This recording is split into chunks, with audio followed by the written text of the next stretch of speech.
It's really a pleasure to be here today to see Andrew's PhD defense.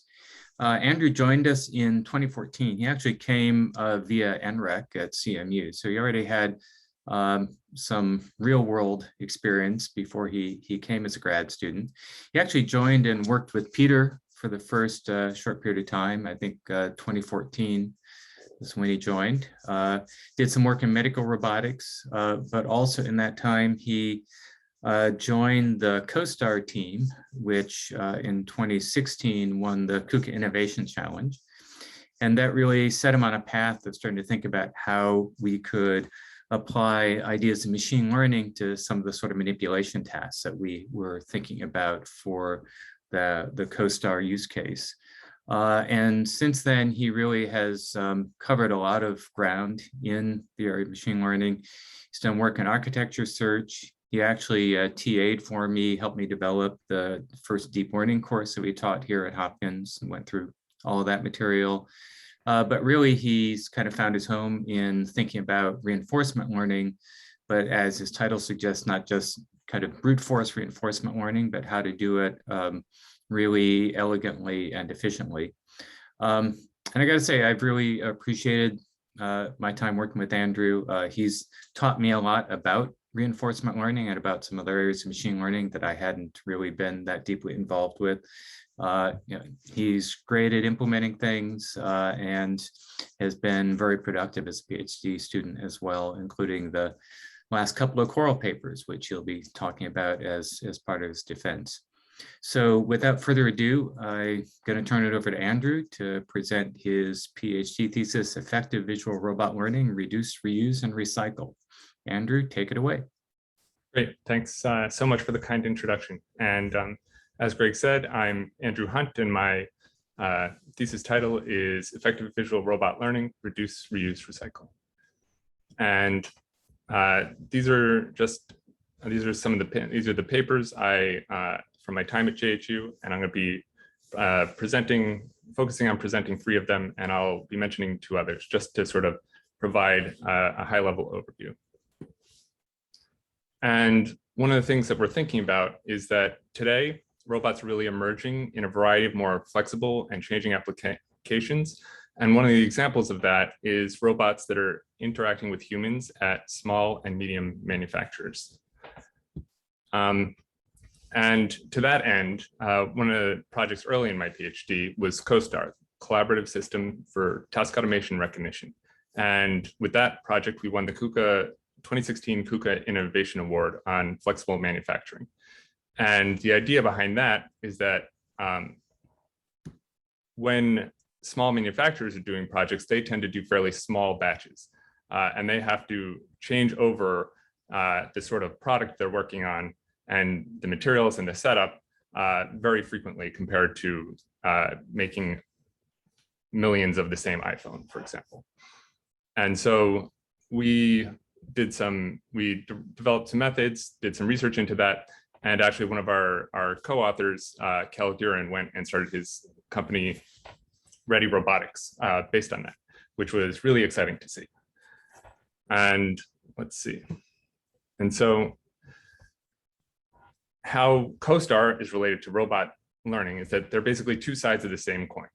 CoStar is really easy for a human to teach, but the amount of learning it can do is fairly limited. Learning, on the other hand, it can do some exploration to figure out new tasks, but how can it really be taught? And so we actually really need both concepts. And so all of the research I'm going to be talking about was conducted with CoStar as one of the examples that I kept in mind. And so one of the things that is still a problem is that robot integration continues to require significant expenditure of physical resources, time, and energy resources. And also learning systems typically need to be retrained when the test environment differs from the training environment. So with these problems in mind, we ask the questions, how might a robot learn better? And how can we reduce, reuse, and recycle resources needed for robot learning? And so what we're going to show is that robots can learn to do useful tasks, and they can reuse those skills to complete new tasks without additional training. And so to sort of like set the general space in mind, I'm going to show a clip of a video from a press release I did about a year ago.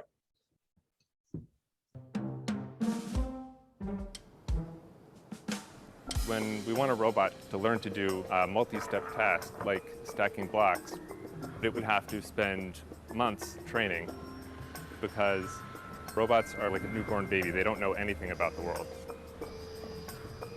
I'm Andrew Hundt.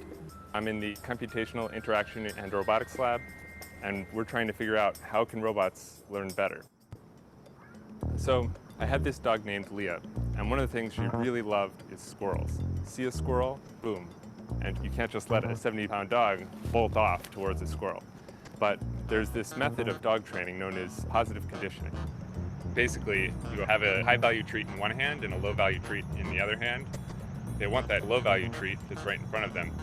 But eventually, they'll wonder why you're not giving it to them and look up at you. And right then, you can say, oh, good spot, and give them the high-value treat. And by doing that, you're reinforcing that behavior.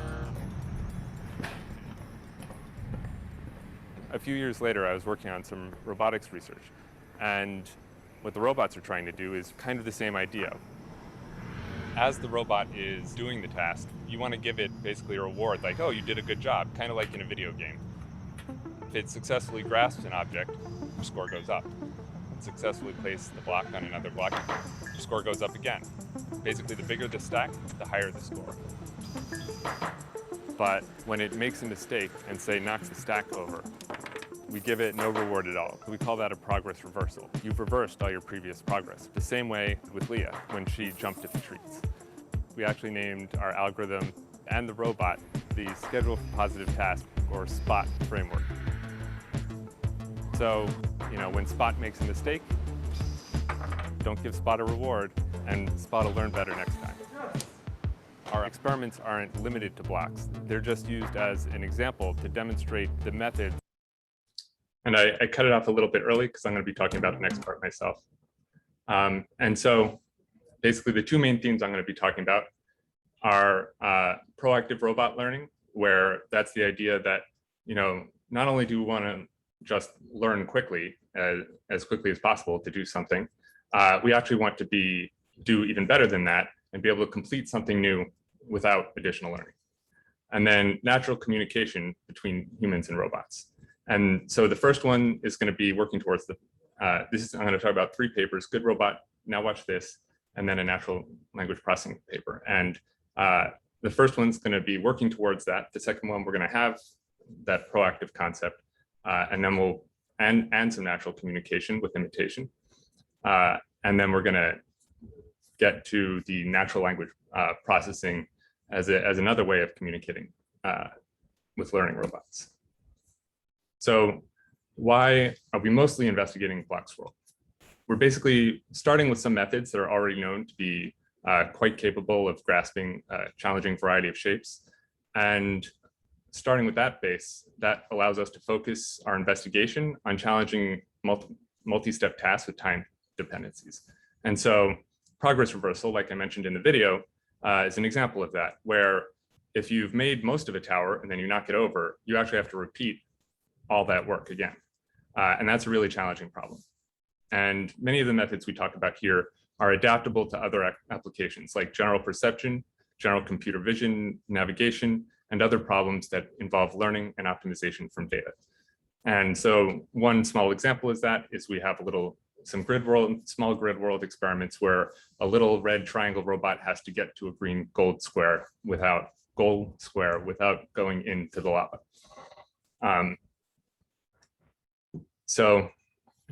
And then again, to sort of set the field, this isn't an apples to apples comparison, but one of the concepts we're really working on is reducing the number of trials needed to complete new tasks. So where other recent methods have needed between 580,000 to 2 million full trials, so a trial is something like making a full stack, we're working more around the space of 1,000 trials. And so now I'm going to start out on Good Robot. We're very lucky to get a good amount of press on this. It was in the BBC, TechCrunch, Psychology Today, CNN Chile. And one of the motivating examples is that robot learning tends to waste significant time exploring unproductively. On the left, you can see the robots sort of grasping around in open space and not really doing something that will lead towards creating stacks. Where on the right, we're doing much more productive exploration. And it's really actually already starting to learn. This is at the very early stages of learning. And so to address this, we introduced the SPOT framework. And with that, we were able to complete 100% of real multi-step test tasks like block stacking and row making after 20,000 simulated training actions. So we trained in the simulator, kind of like a video game version of the robot, and then tested on the real robot. And that's a challenging task because the appearance can change dramatically between the two situations. And to our knowledge, this one was the first instance of reinforcement learning with successful sim to real transfer applied to long-term multi-step tasks, with consideration of a challenge like progress reversal, where a mistake can undo your previous progress. And so here we're going to talk about, in this section, we're going to talk about sort of the core algorithm setup, and then some results that show that these are key concepts to learning efficiently. Now this is sort of a camera picture at the top of the scene.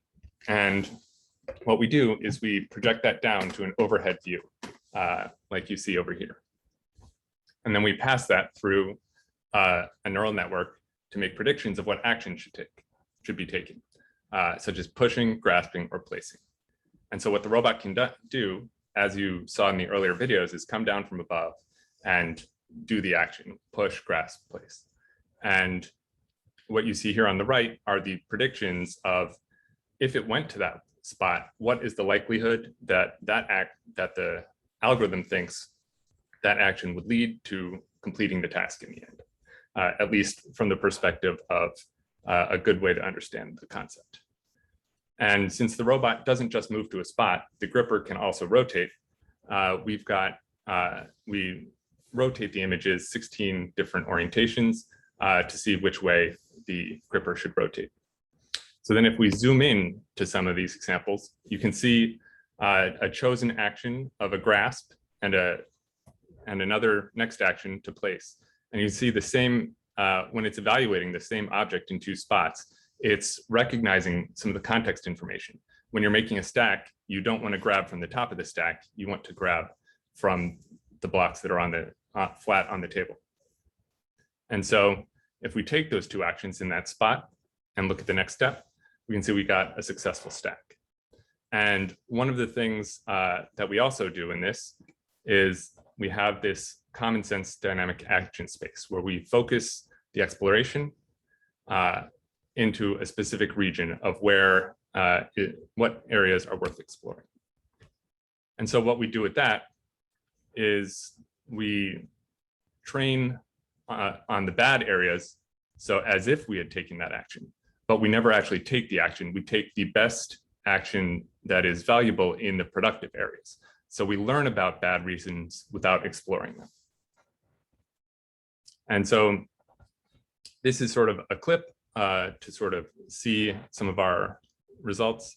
And then I'll go and into some of the actual numbers. Here's our simulator making a successful stack. And then this is it making the stack in the real world. This is an example of progress reversal. It'll go quickly, but you'll see that the top two will fall over. So we'd have to redo that work. This is the overall network that or setup that I showed a moment ago.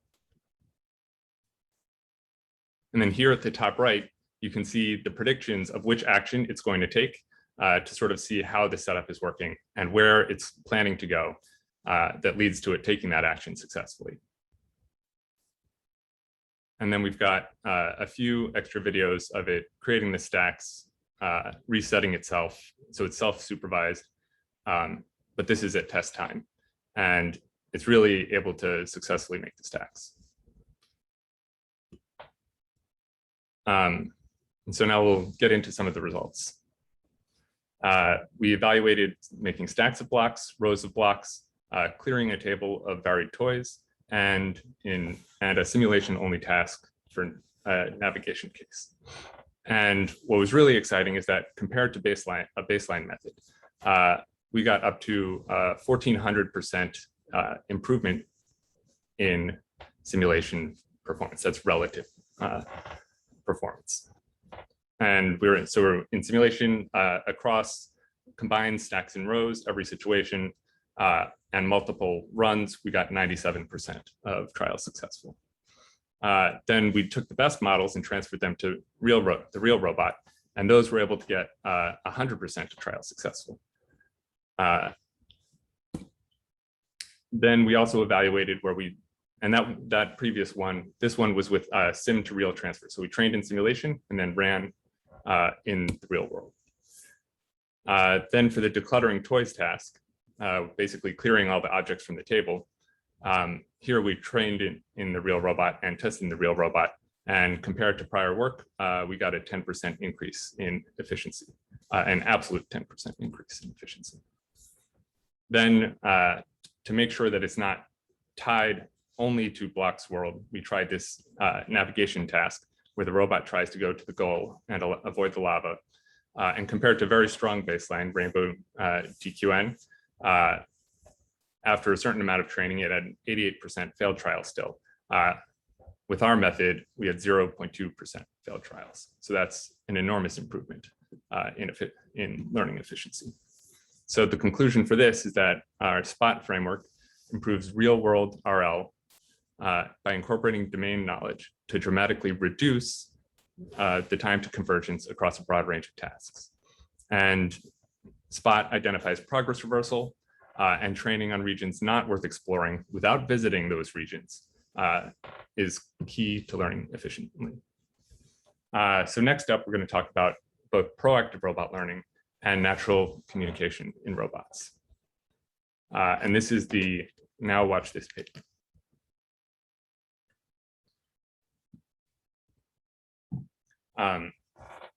So this one's about repurposing reinforcement learning for task-to-task transfer. So the productive reinforcement learning that I was just talking about, that's still not good enough. Even though it's sort of reducing from a month to 2 days, 2 days is still quite a lot of training time. And so what if we could reduce that all the way to 0? And so that's really a motivation of this. That's, as I mentioned, an extraordinary training task. And so once you've trained on one task, well, once you go to a new task, do you have to start from scratch? And that's one of the things that was talked about in previous research, is that a single task RL model that's been fully trained is basically part of a rigid decision-making engine and can't really go to new tasks. And what we found is that that actually wasn't the case. RL models can already do new tasks. And so the way we investigated that is by taking inspiration from the do as I do method of dog training in Fugaza et al. And Claudia Fugaza is an ethology researcher at the University of Budapest, and she specializes in social learning in dogs. They developed a social learning-based dog training technique, and their method follows. And I'm going to just show a short 2-minute clip of that to sort of give the inspiration for this method and convey the core ideas. I created a protocol based on that to train dogs in order for them to learn a rule, which is that do it, or any other cue that the owner wants to use, means copy.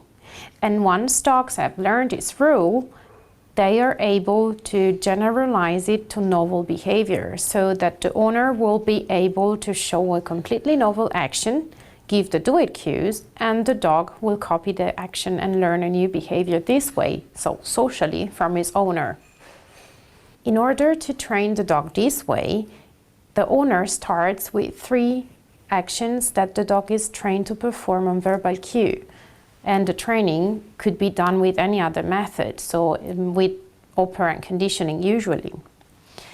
The dog learns that do it means copy with these 3 familiar actions, and later he is able to generalize this rule to other familiar actions and also to completely novel actions that the owner wants to teach. So with this method, finally, the owner will be able to show a completely novel behavior, give the do-it cues, and make the dog perform this behavior by copying his action. So the dog will learn a completely novel behavior using social learning instead of using individual learning. I created a So, given this concept, how might we imagine this kind of social learning could work? And of course, this is a mechanism inspired by the social learning in dogs. The biological mechanism is potentially very different, but it's still, this is an interesting question to ask. So here we're starting out with a robot and a dog that have learned three separate tasks: block stacking, row making, and unstacking. And it doesn't matter particularly whether it's the robot or the dog doing this task in this example. It's the concept that we're really looking at. So what if we want them to do a new task? We could show them a new vertical square task and start out by giving the command, watch this. So in the first step, we pick up the block. The second step, we put it down. Third step, we pick it up again, pick up the next block. And then finally, we place the last one down. Now we've got a vertical square. So they've both watched this. And once they've seen the demo, they can imagine vertical square demonstrations because they've seen it and they've got some representation of it internally. And so let's say the command do it, and it's their turn to give this a try. So what might they do? They might compare their memory, their skills of the task they already know, and what they see here in the real world to what would happen as they remember it in comparison to the demonstration they saw, and then take an action. So as they're doing it, they pick up the block, and maybe there they compare it to the stacking task, their memory of the stacking task, and then they put it down. And then next, maybe they compare it to the unstacking task that they've learned and use that to pick it up.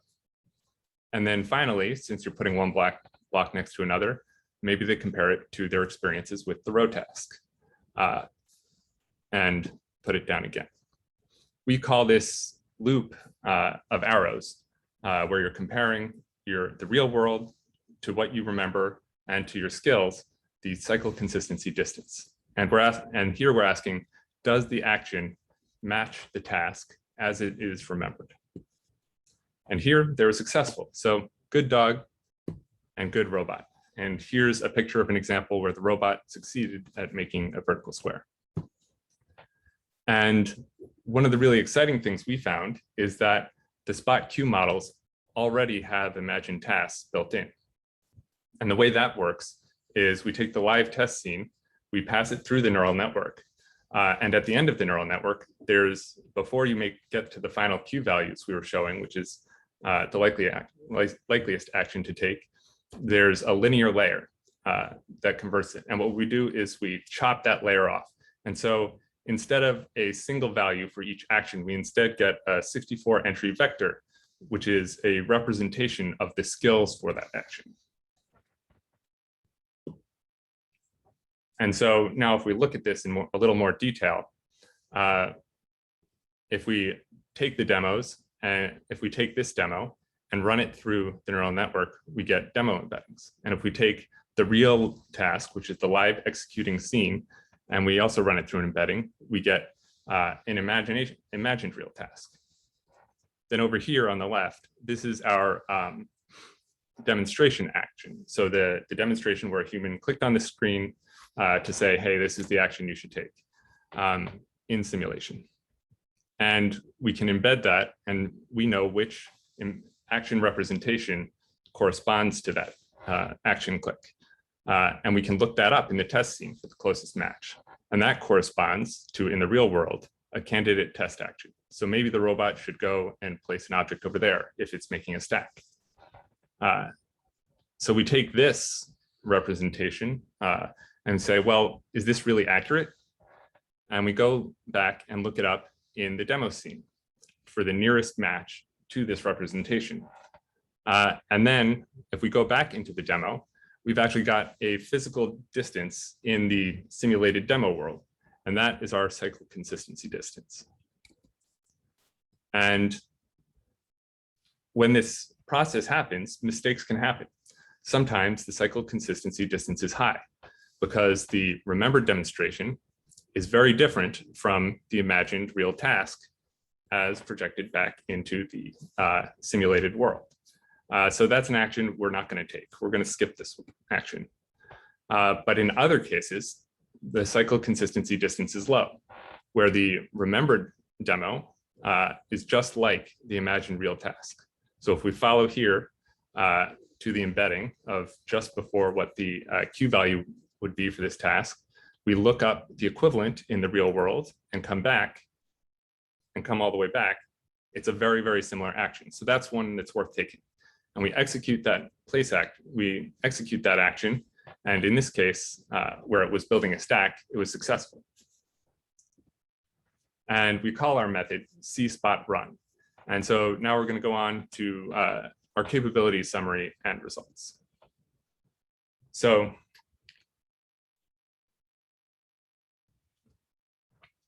let's see. Here, basically, we're looking at a couple different methods, GoodRobot, which we just presented, and TransporterNet, which is another recent paper. And Watch This is able to complete new tasks with zero training. And when we, and both GoodRobot and Watch This can do reinforcement learning. And this sort of show a couple demonstrations, that's called learning from demonstration. And GoodRobot can sort of do it, not very well.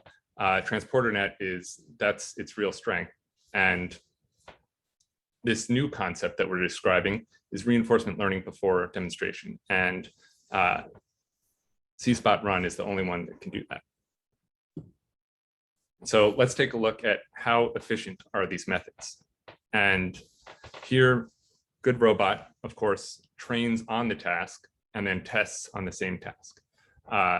And it takes 20,000 actions to do so. And so that's the sample efficiency. So this is a log scale chart where sample efficiency is on the left and compute efficiency is the x-axis. And so each major line is 10x improvement. And so since we're able to take these skills from GoodRobot and use it for a new task, we're able to really reduce the efficiency with respect to the amount of new task training. And it's orders of magnitude better. And similarly with TransporterNet, with 2 demonstrations, it does reasonably well, but it still needs to be trained for thousands of steps to be able to complete new tasks. And these percentages are task progress. So if you are making a 4-block stack and you get 2 blocks done, that's 50% task progress. And so this is an average across the trials.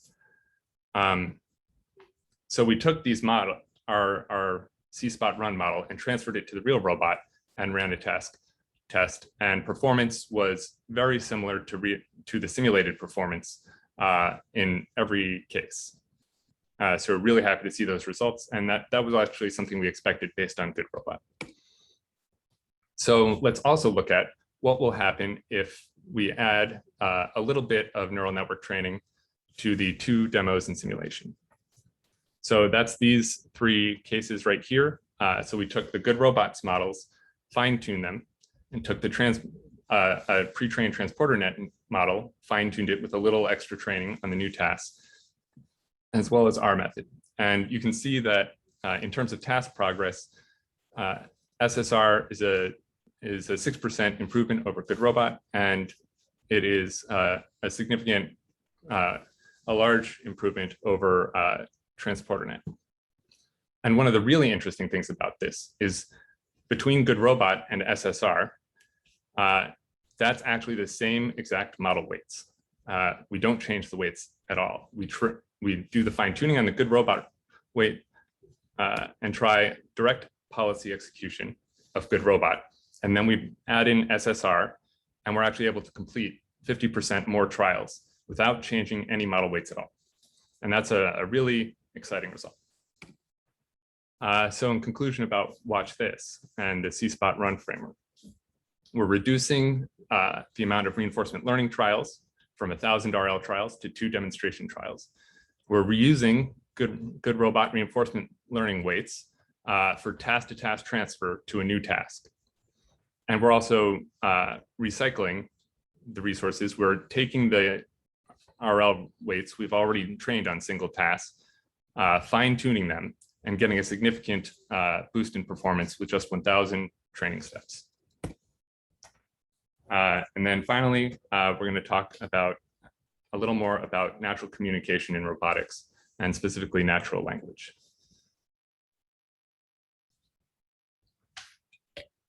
So this one's about natural language processing based guiding of rearrangement tasks. And then after this, we'll move on to future work. So this paper is going to be in Coral 2021, as is the previous paper. So I'm going to be presenting it next month. Also the previous paper was co-authored with co-first authored with DJ Merli, and this one was co-first authored with Elias Stengel-Eskin. So here we're doing the same general concept, but a few extra elements. Here we're trying to stack specific colors on specific colored blocks to create specific orders. And what we do is we take them, let's see, and the other thing we do is human generated language tasks, which I'll talk about in a moment. So the way our algorithm works is we take the input image and we run it through the same spot queue network we were describing, and that gives us our pixel-wise queue values, which we described earlier. Then we also take that image and run it through a transformer, which is also given text-based instructions like stack the red block on the blue block. And that highlights, and what the transformer gives us is a region worth exploring that it highlights.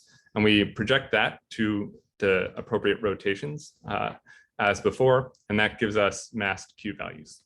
And so when we run this in simulation, compared to a UNet type method, we complete 530% more trials.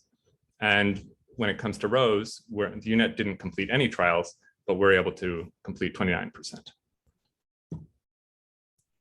Then we also wanted to look what happens if we examine naturalistic language. The previous one is with templated language, where we just say, place the blue block on the red block, or place the green block on it. So it's always that exact text. People don't really talk like that. There's a lot more variety. So for example, each of these is labeled with a logo so people can specifically say which one. And here it says Mercedes-Benz will move right until it is above Twitter. And in another case that's much harder, add shell as the second block in the 4-block row. It doesn't know that it's trying to create a 4-block row. That is, the algorithm doesn't have that information. And so that makes it basically underspecified and makes this type of task extremely difficult to succeed in. But at least in our experiments against this data set, or our physically feasible subset of this data set, which we've adjusted to be in a more realistic simulator, we're able to complete 50% more, highlight the correct grasp regions 50% more often. And so I'm going to show a quick demo of this now, where we're doing the colored block task. So it says, stack the yellow block on the green block, stack the blue block on the yellow block. And it doesn't always succeed, but it can retry. And so it learns on the fly to be able to get the action right.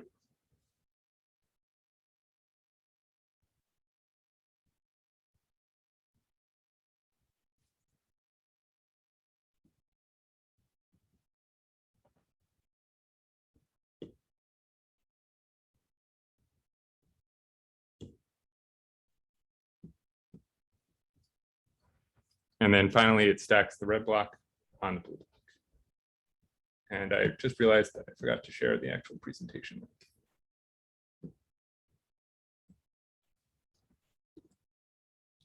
So I'll send that in the chat in case anyone wants to have a look at it in more detail or they missed a slide. Let's see.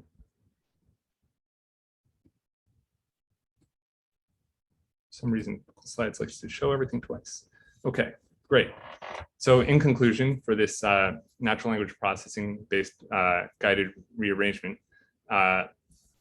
we reduced the amount of data that's necessary to train. So in this case, we trained with hundreds of examples when this kind of model typically requires millions of examples. We directly reused the Good Robot RL model. Once the regions worth exploring were highlighted, Good Robot took over from there.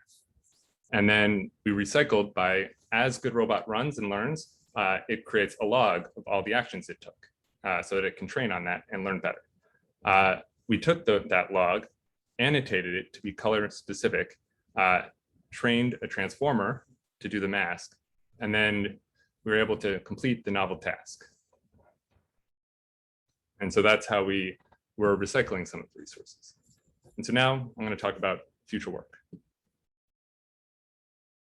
Some of the key takeaways from all of this is that it's possible to dramatically reduce the time it takes robots to learn when a design is well matched to the problem. And also that enormous opportunities remain to reuse and recycle the data information that's already contained in existing data sets and in particular neural network models for the purpose of advancing new capabilities. And so for future work, one approach could be the joint optimization of the robot configuration and robot algorithms, and even the joint optimization of robot hardware and algorithms, where if you have a simulated version of the robot, you could potentially swap out parts in simulation in conjunction with the algorithm to create something better. Then there's multimodal identification of context in task, which then leads to task execution. So potentially you could have language input, vision input, directly manipulating the robot yourself. And maybe you have some of those modalities, maybe you have others. And it could learn to work across these situations. And that leads into natural communication between diverse humans and learning agents. And so one of the questions we should really be asking ourselves is who should use a robot if we're going to get more equitable research and development in robotics and AI. And one of the big issues is, and this is going to be a topic in my postdoc, is that many robotics paradigms assume every person interacting with the system fits a specific subset of identities. So for example, if the users don't communicate with a supported dialect of English or some other language, or if they're blind, deaf, mute, have a motor disability, intellectual disability, or combinations thereof, they can be left with no recourse to work with that robot when that robot only supports one communication modality. And so we should really start working towards generalizing to true human diversity. And when we do that research, it's very important to respect the principle of nothing about us without us. So include such people in the research process. And then one of the other things to look at is the potential impacts of this kind of adaptive learning in the wild. So this includes reinforcement learning, learning from demonstration, and some of the others. Since it's training on raw data and learning on the fly, it's going to lead to the same effects where it starts replicating human biases again if there aren't equity controls. As recently throughout the news, AI is famously done with racial bias in facial recognition systems. And when really serious concerns of that kind come up in a particular project, I think it's important that pausing, reworking, and even if it's in a really serious case, winding down the project should be considered very serious options. And then finally, reducing, reusing, and recycling resources. The training time these methods take and other robot resources, manufacturing them and things and running them is directly correlated with CO2 emissions, which is leading to the climate crisis. So I think that research development, peer review, product integration, deployment should integrate and evaluate on these end-to-end resource consumption metrics, such as energy, CO2 emissions, materials, and other factors. And so one way to do that is to focus on reducing, reusing, and recycling costs while expanding the capabilities and generalizing within effective spaces. And there's ways exist to conduct scientifically valid insights with fewer resources. And so this sort of leads into my professional plans. I have been selected as a Computing Innovation Fellow, and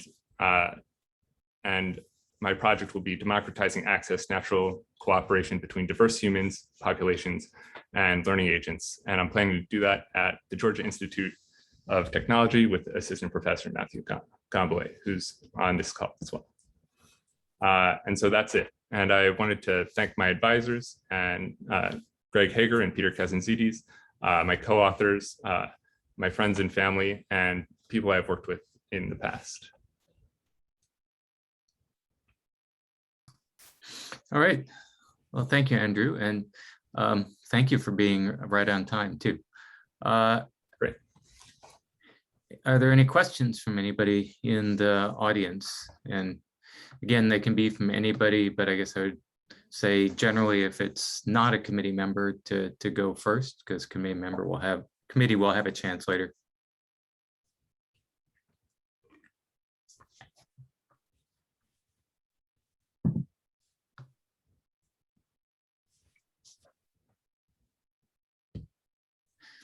All right, I think everybody is being shy, Andrew. I can ask one about reusing. I guess I'm technically on the committee here, but if no one else is going to ask, so is that okay? Yeah. So you ended with the whole reduce, reuse, recycle thing, right? And so one of the big ways of reusing models are these foundation models, right? Or so what are your thoughts on that? I know you have a lot of thoughts, but it might be. Yeah, the so-called foundation models. It's a misnomer sort of name, especially with, let me see, maybe I should talk about the context first. So these are models that have been trained on the general data from all over the internet. And so they sort of fill in text. It's kind of like the concept is super advanced autocomplete, where it can do, entire paragraphs. And the issue, one of the main issues with them is they've been trained on the general internet, which contains a lot of extremely racist data and other problems built into it.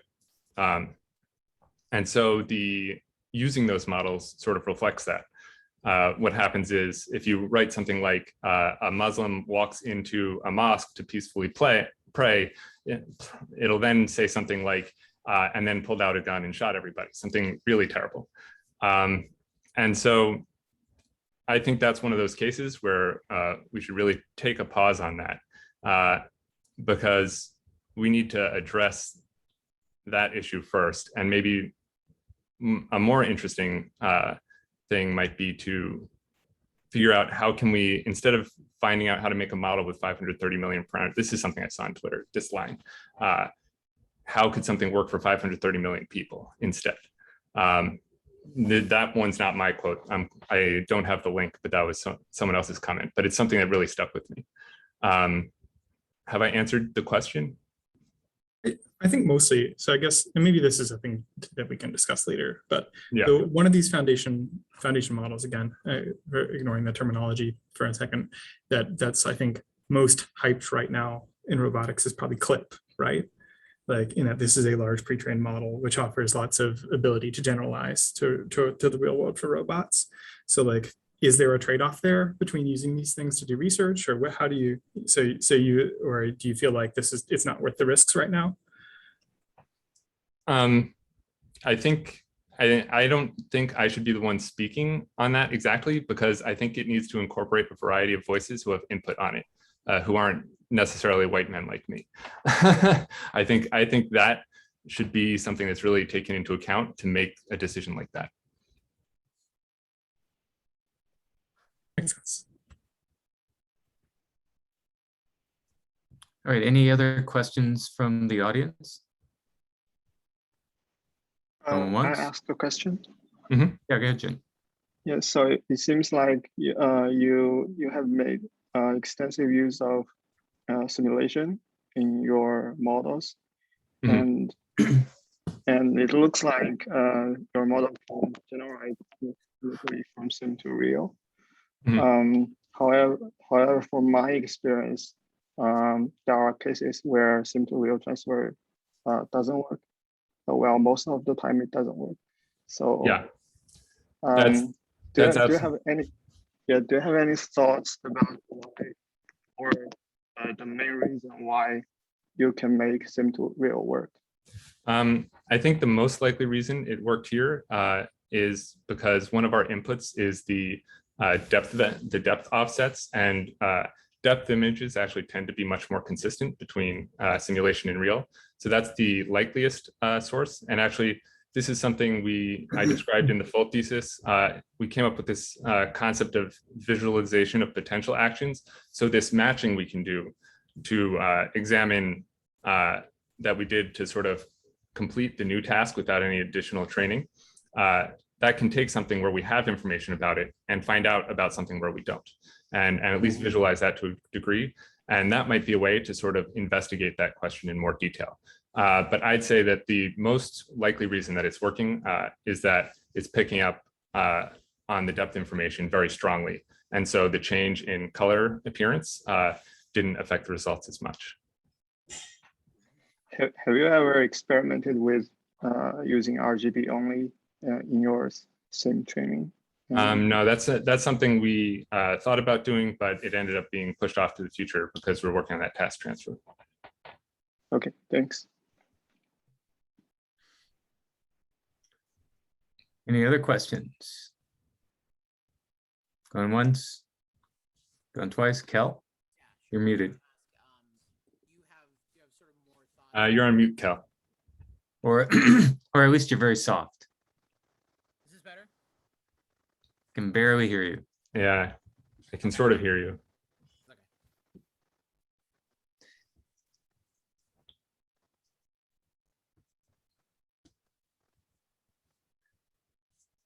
If you type it, I could also answer it that way.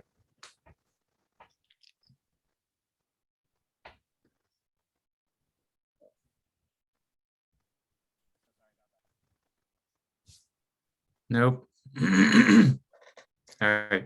All right. All right. Any other questions from anybody with an enabled mic? All right. Well, with that, let me give Andrew virtual applause, I guess, remotely for an Thanks so excellent much. I appreciate it. talk. And then I would ask everybody who's not on the committee to sign out, and then we'll go to closed session.